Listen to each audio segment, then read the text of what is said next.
Okay. Call to order the City Council work session for City of East Grand Forks for January 23rd. It is now 5 o'clock. Would City Clerk please call roll? Here. Revitalization. Here. Councilmembers Clarence Vetter. Here. Ben Bakshavinsky. Here. Dale Helms. Here. Brian Marcy. Here. Aaron Peterson. Here. Does term quorum number 1, review of draft economic development strategy. Mr. Gorte, Mr. Schill. Do you want anything to start off with, Paul? Or I'll start. Okay.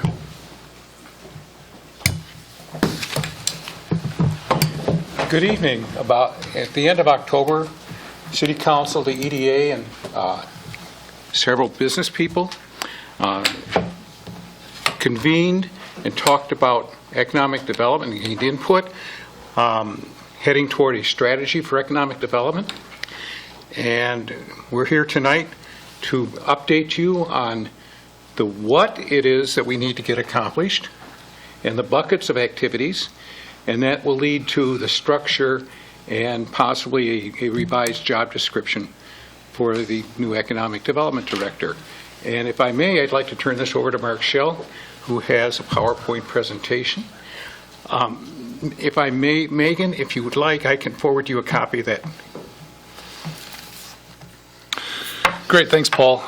So like Paul said, we took some of the results of the discussion in October, and there was a longer report that you all got a copy of a month or two back. We won't spend too much time rehashing that.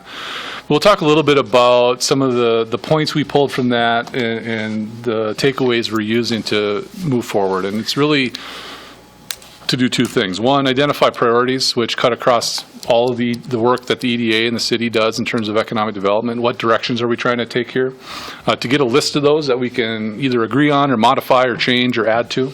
And then the second piece of that is defining what the work is and saying, you know, there's 1,000 different things the city and the EDA could be doing for economic development, but resources are limited. And so putting together a framework of 4 categories that will really be a tool to say, okay, you know, we want to do this much in this one, this much in this one, not so much in this one, and, you know, at least have a method to be able to try to put some structure around the complexity of the work. And so, you know, back in October, we had about 40 people there. I would say about half business people, which was great attendance, along with members of the EDA board. A lot of you were in attendance. Mayor Gander was there as well. Members of the Planning Zoning Commission, various staff members. The Chamber had a presence there, and the Chamber helped with really, I think, helping convene the meeting and bringing some folks to the table from the business community. And so, you know, we saw a handful of takeaways there. One is just the desire for action, that this work is important, that the EDA is important, and people believe in that. It's worth working on economic development and try to further growth and prosperity in the region, however we decide to do that. Second piece was a strong theme and a lot of talk about the lack of commercial space and sites for business and business development. Probably the main constraint that was brought up that day. Pretty strong desire for more communications, more marketing, you know, more positioning, more volume around that. What that exactly means could be a lot of different things, but I think there was a drumbeat there, a sense of voicing and selling the city and trying to further things in terms of communications is a good thing.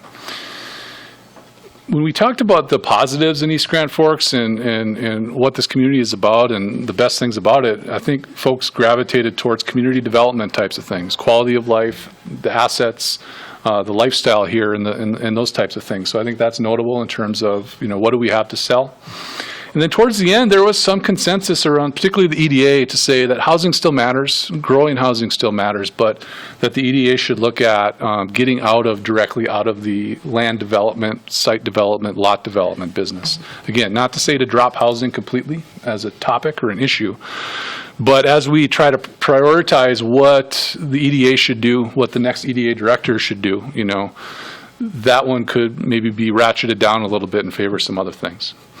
So there's a lot of discussion and a theme about, you know, stagnancy in the community and a lack of growth. And so I went through and pulled some data on that. And The economic data is by county only, but I've got a source where I can estimate based on zip codes. And so this blue line here you see is East Grand Forks, and the orange is Polk County, and the MSA would be the two counties, Polk and Grand Forks. So that's the region.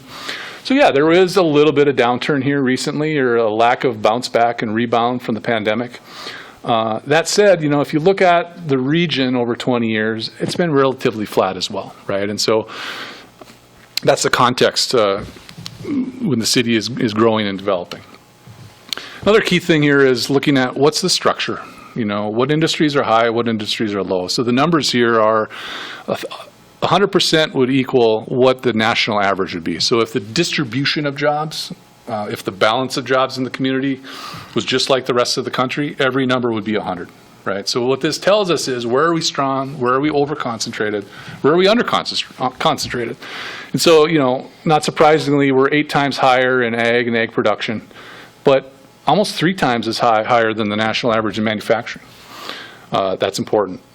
Private education, that would include Sacred Heart, would move that number up, but still 25% higher, 24% higher in construction. About average in healthcare. And some of these other ones here are still below, but they're some of the stronger ones, which is transportation and warehousing, and that's a sector that's really grown the last 3 or 4 years, nationally and regionally. Retail is a little bit under-concentrated, a little bit smaller for its size, and then wholesale trade at 69. Over here, the lowest ones, utilities, real estate, admin services, which is sort of lower-end business services.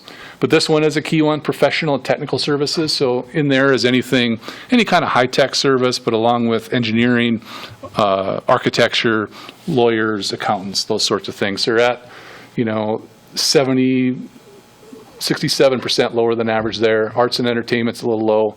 And finance is about half the size of national average. So again, the takeaways here are maybe we want to see these numbers higher.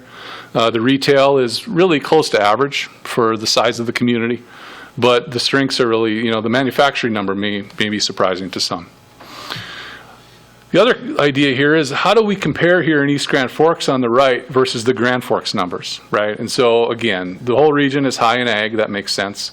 There's a lot of utilities over on the Grand Forks side, 157%.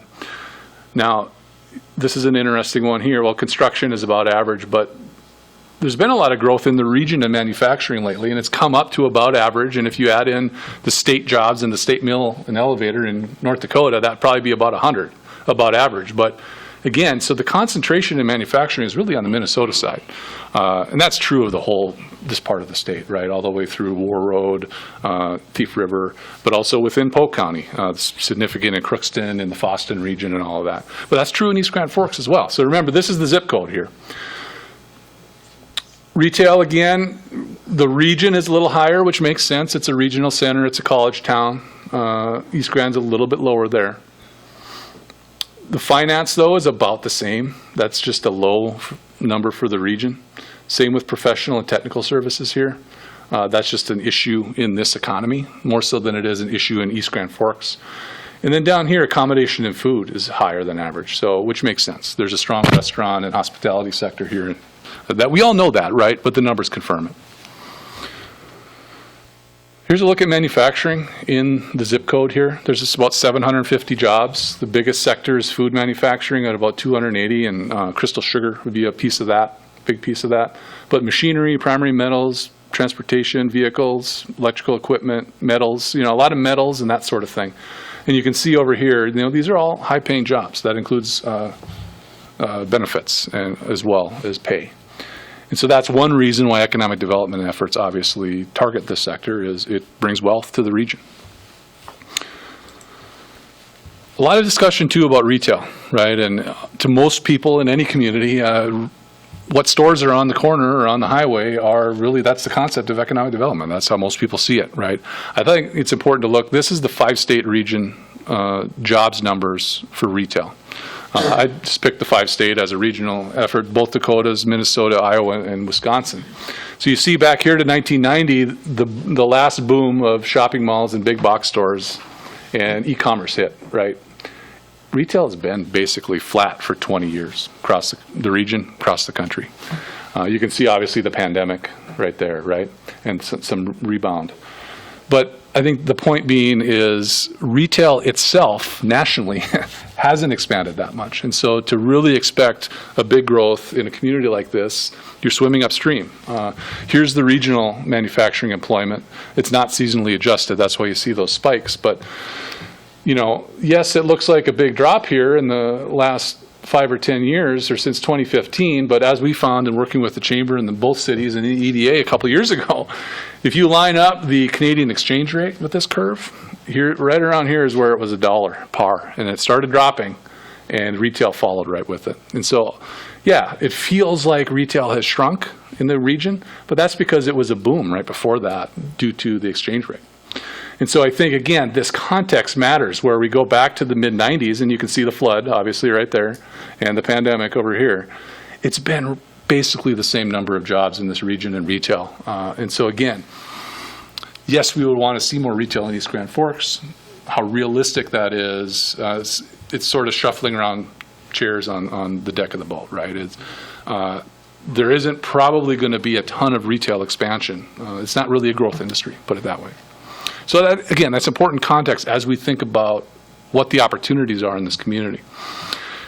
The other key guiding post for us in putting this together is, what is the goal for economic development? And, you know, when we asked, this is from that conversation in October, you know, yeah, there was a ton of talk about growth. When we forced people to pick one, nobody said job growth. You know, this one here, 2/3 of the folks said improving the community, housing, childcare, quality of place, quality of life, community development types of issues. In other words, why are we doing this? Why are we trying to improve our community? It's for the tangible things that we see, less so saying incomes or saying, you know, increasing quality, you know, job growth. Some places you go, they say, you know, attract more people is number one, because they're talking, the primary narrative there is workforce shortages. Less so here. So I think this helps us think about, you know, where do we focus our efforts? The last one here is at the very end, we talked about prioritizing actual action by the EDA. And the key takeaway is that number one right there is working with existing companies was by far the number one priority of people in that room, at least. How do we help the companies that are already here grow and expand? Below that is your communications, supporting retail, housing, industrial park improvements. And then this tier here, community marketing, attracting, this is recruitment. So, you know, when you contrast recruiting new companies to the region versus working with who's here, you know, there's a difference. Not to say recruiting should stop or there's no, you know, that we shouldn't do it. All these things matter, but it gives us a sense of early on how to prioritize this stuff. So thinking about priorities for the EDA in the city, here's a list, a potential list for discussion that we came up with. One was place your focus and your resources on helping the existing companies in the community grow.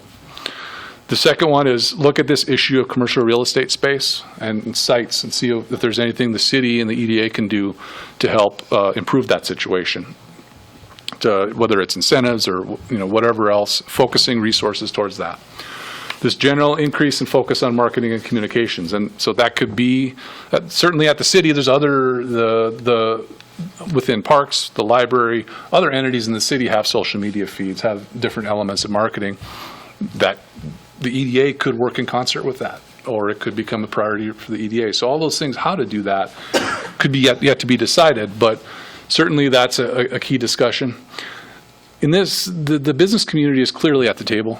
They want to help. So finding mechanisms and ways explicitly to do that and building that into the work and the mission of the EDA could be really helpful. And number 4. And then that last one is that concept of discontinuing the specific land development, site development piece of residential housing, which takes up a considerable amount of resources for the EDA. And so again, thinking about as we move forward and as we look at Paul's successor, you know, how do we weigh the need for land development, I think I killed my battery, versus marketing, right? And who should do those things? And do we want to create a job description that's more marketing heavy versus more development heavy versus more land and property management heavy, and weighing those types of things. So those are the priorities. Those cut across the EDA and probably other things that the city does. And then the other piece of this is, what are the categories? How do we define the work? Again, to give us a way to weigh these things against each other and then to put tasks under each one. And so the 4 we came up with was, one was the local business development work. The second one is the new business development. The third one is those 3 Cs, which is connecting, convening, communicating, some of the less tangible things, but marketing would fall into that one as well. And then the land and the site development as the 4th category.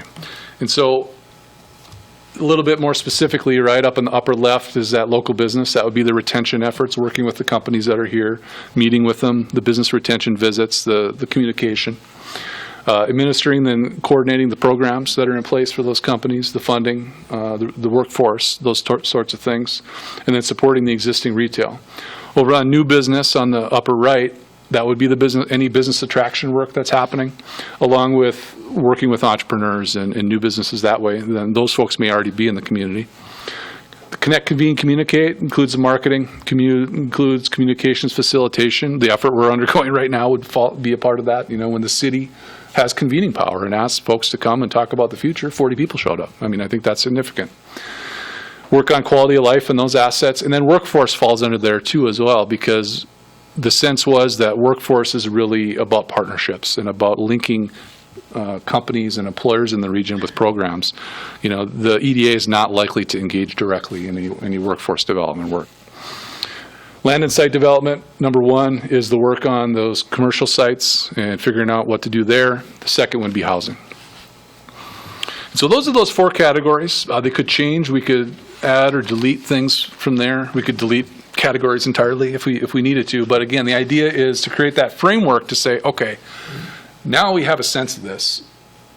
Use it as a tool to make decisions and to act. So next steps here are to look at these priorities in the work areas and agree on those. Move forward with the work areas and prioritize, knowing that we've got limited resources. There's only so many tax dollars to do this. And so it's very easy. We could have probably 20 more bullets under each of these, right? The issue is, how do we create a list that we can actually accomplish and that we have the resources to accomplish? And so the resource allocation really follows that prioritization.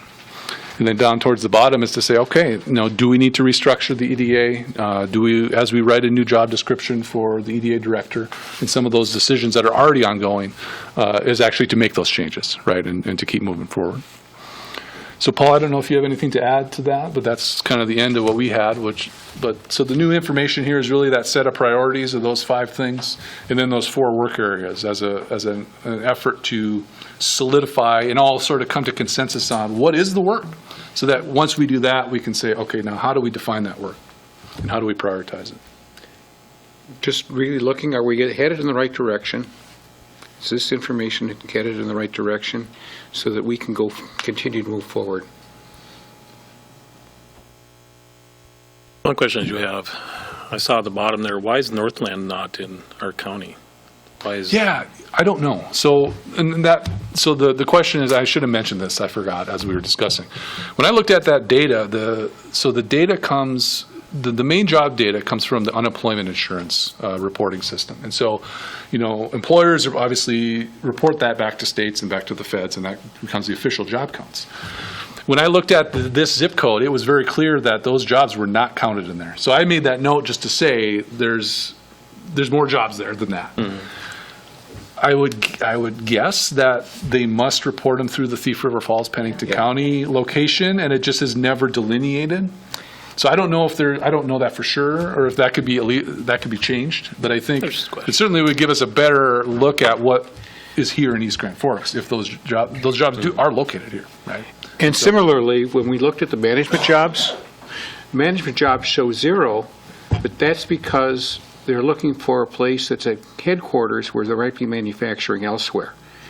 And for our businesses, the headquarters are on site where the facility does the work as well. So they're rolled into the manufacturing jobs as opposed to being a separate category. Yeah, the extreme example I use is, Boeing moved their headquarters to Chicago about 10 years ago. So that Chicago location would fall under that management category. The Seattle location would fall under aerospace manufacturing, right? So the other caveat would be this zip code. When we drill all the way down to a zip code, it's mathematically calculated, so there's errors there. So we should consider it an estimate as a guidepost more than anything, as opposed to being extremely precise. No, I was just curious. Yeah. So, but no, it's great information. I appreciate you guys working on this, both of you and who all participated. I know you're having meetings the next week, the 30th? On the 30th at noon, come in about 11:45. There will be a light lunch, and we will present this to all the businesses as well as yourselves. If you haven't let me know that you're going to attend, let me know so I can get a good estimate on lunches. But that'll be on the 30th at noon at the Eagles again. We just are looking for confirmation that we're headed in the right direction to where the community wants to go. And really, the agenda for that discussion will be primarily to interrogate these 4 things and weigh them against each other and try to generate discussion that we can then pull back together to help you make decisions, right? Is to say, how do we weigh these against each other, and is it more important, is new business more important than land development, that kind of thing. And so to try to create some discussion around that.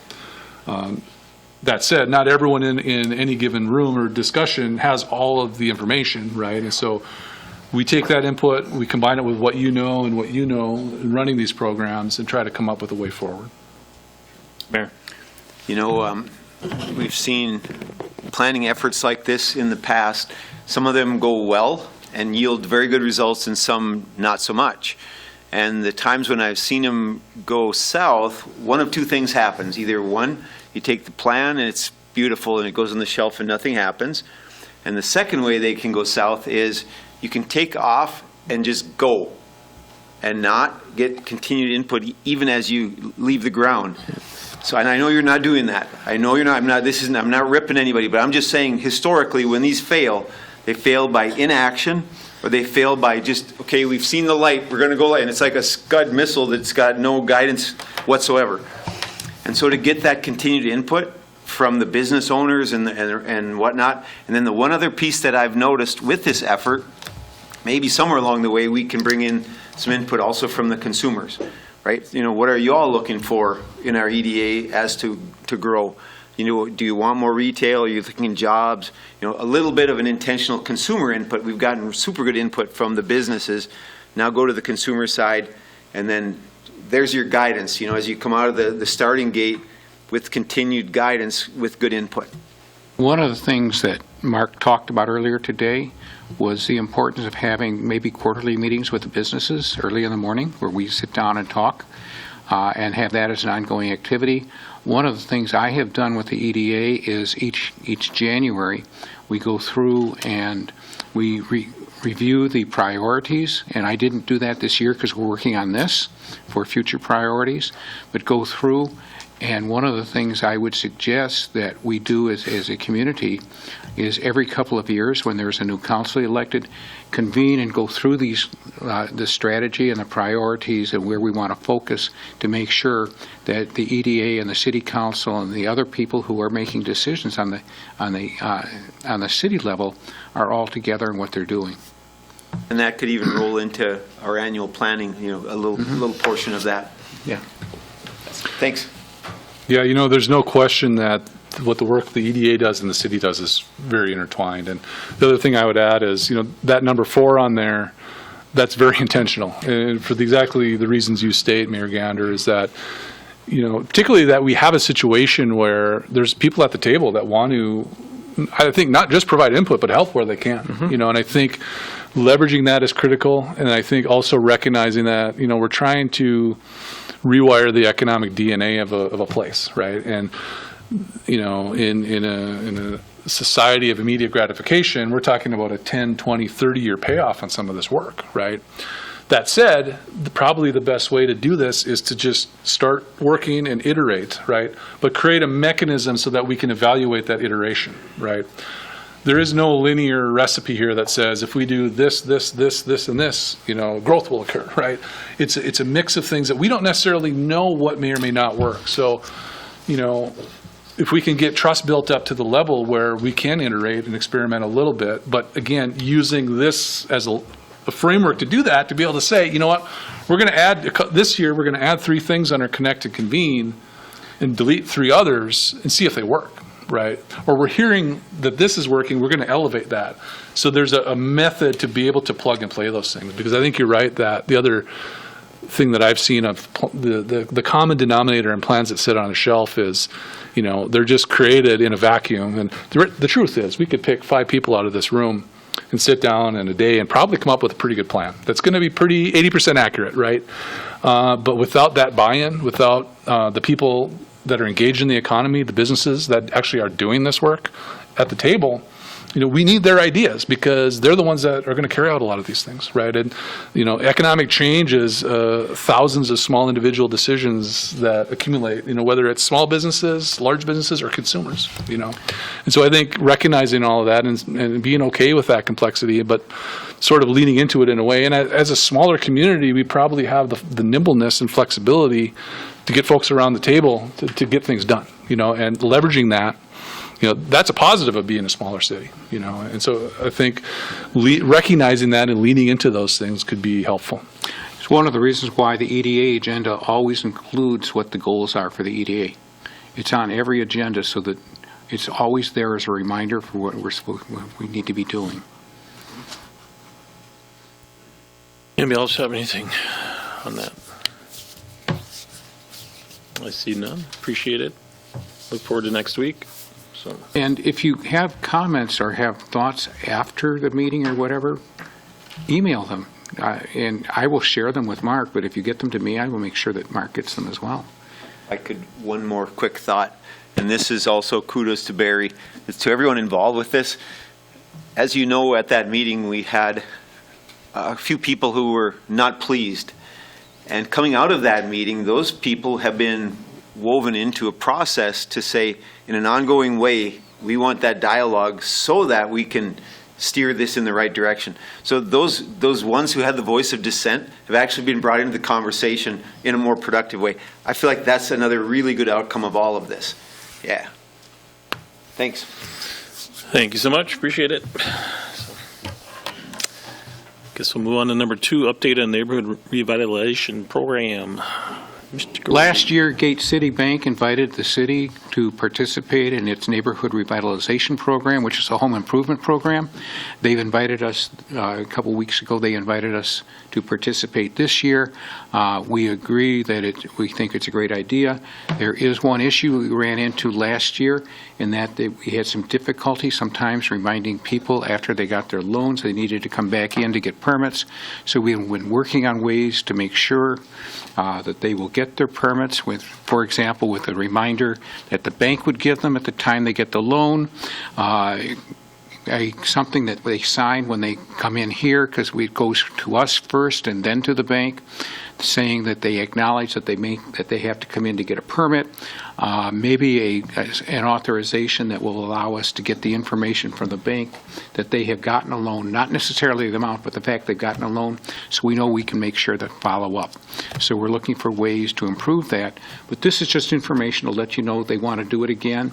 There were 7 loans last year in the community. That's 7 families that improved their homes. Today, the EDA recommended increasing the value of the home from $300,000 to $400,000, recognizing that there has been inflation, and this will bring more homes. One complaint I got last year was that my home was reassessed at $350,000 and I can't participate, and I want to make improvements. Well, we're trying to address that. Okay. If anybody has any questions, I'd be glad to answer what I know. Probably could move that to 5. Yeah, that crossed my mind, but that'll be somebody else in the future. Anybody have any questions for Mr. Gorte on that? I see none. Entertain a motion to adjourn. Moved by Helms. Second by Riepel. All in favor, say aye. Aye. Opposed, same sign. Motion is carried. Means adjourned.